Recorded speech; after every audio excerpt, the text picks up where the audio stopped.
নমস্কার বন্ধুরা, চম্পাস কিচেনে সবাইকে স্বাগত জানাই।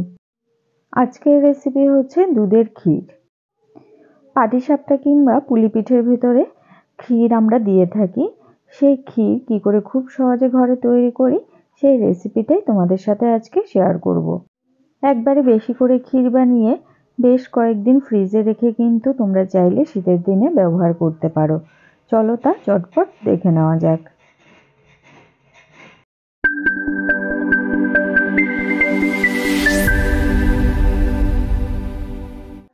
সবার প্রথমে কড়াইতে 1 লিটার গরুর দুধ গরম হতে বসিয়ে দিয়েছি।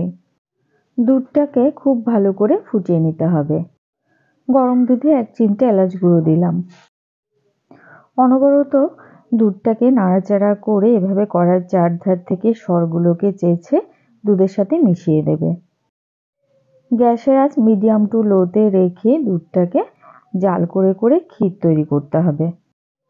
হাই ফ্লেমে জাল করলে দুধ উতলে পড়ে যাবে আর দুধ পুড়ে যাওয়ারও চান্স থাকে।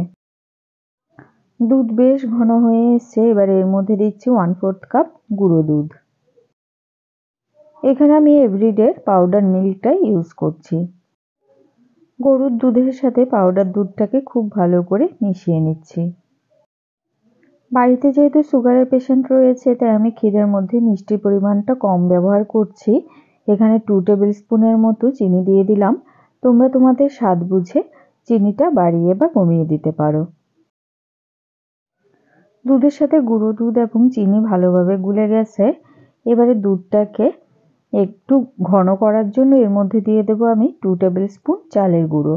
এই চালের গুঁড়োটা দেওয়ার সাথে সাথেই দেখবে দুধটা চট করে টেনে যাবে আর বেশ ঘন হয়ে যাবে। দুধের ক্ষীর তৈরি করার সময় সামান্য চালের গুঁড়ো ব্যবহার করলে ক্ষীরের পরিমাণটাও বাড়বে আর দেখবে ক্ষীরটা টানাতে খুব একটা বেশি সময় লাগবে না। আমাদের চ্যানেল চম্পাস কিচেনের রেসিপিগুলো যদি তোমাদের ভালো লাগে তাহলে অবশ্যই চ্যানেলটাকে সাবস্ক্রাইব করে নেবে এবং পাশে থাকা বেল আইকনটাকে প্রেস করে দেবে। এতে করে যখনই আমি নতুন ভিডিও আপলোড করব সাথে সাথে নোটিফিকেশন তোমাদের কাছে পৌঁছে যাবে। এরই মধ্যে দেখো দুধের ক্ষীরটা কিন্তু বেশ ঘন হয়ে গেছে। গ্যাসের আঁচটা লোতে রেখে আরও 5-7 মিনিটের মতো দুধটাকে শুকিয়ে নেব। সহজ সরল ঘরোয়া পদ্ধতিতে তৈরি করা পাটিসাপটা বা পুলি পিঠের জন্য দুধের ক্ষীরের এই রেসিপিটা তোমাদের কেমন লাগলো অবশ্যই কমেন্ট করে জানাবে। ভালো লাগলে লাইক করবে আর তোমার বন্ধুদের সাথে ভিডিওটাকে শেয়ার করতে কিন্তু একদম ভুলবে না।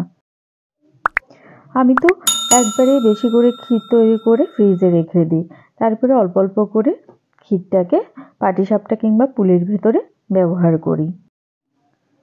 দুধটাকে টানিয়ে ক্ষীর করতে যেহেতু একটু বেশি সময় লাগে তাই এই কাজটা একটুখানি ধৈর্য ধরেই করতে হবে। যখন দুধটা এরকম ঘন হয়ে আসবে তখন দেখবে দুধগুলো ফুটতে থাকবে। এই সময় অনবরত নাড়াচাড়া করবে আর গ্যাসের আঁচটা একদম লোতে রাখবে। দুধ ছিটে যেন গায়ে না আসে সেই দিকে অবশ্যই লক্ষ্য রাখবে। হাতার সাহায্যে বারে বারে কড়ার চারধার থেকে দুধের সরগুলোকে চেঁচে চেঁচে দুধের সাথে মিশিয়ে দেবে। তাহলে দুধের সর খুব একটা কড়াইয়ের গায়ে লেগে থাকবে না। দুধের ক্ষীর প্রায় হয়ে এসছে। দেখো এর থেকে বেশি ঘন কিন্তু আর করব না। এই সময় আমি গ্যাসের আঁচটা অফ করে দিচ্ছি, কারণ এই ক্ষীরটা যখন ঠান্ডা হবে তখন আরও অনেকটা ঘন হয়ে যাবে। তো বন্ধুরা, আজকের রেসিপিটা তোমাদের কেমন লাগলো অবশ্যই কমেন্ট করে জানিও। ভালো লাগলে লাইক করো আর তোমার বন্ধুদের সাথে ভিডিওটাকে শেয়ার করতে কিন্তু একদম ভুলো না। সামনেই আসছে পৌষ সংক্রান্তি। পৌষ সংক্রান্তিতে নানা ধরনের পিঠে পুলি কিন্তু আমাদের ঘরে হয়ে থাকে। এইভাবে দুধের ক্ষীর বানিয়ে অবশ্যই পাটিসাপটা কিংবা পুলি পিঠে তৈরি করে নিতে পারবে। এতক্ষণ আমার পাশে থেকে ভিডিওটা দেখার জন্য অনেক অনেক ধন্যবাদ।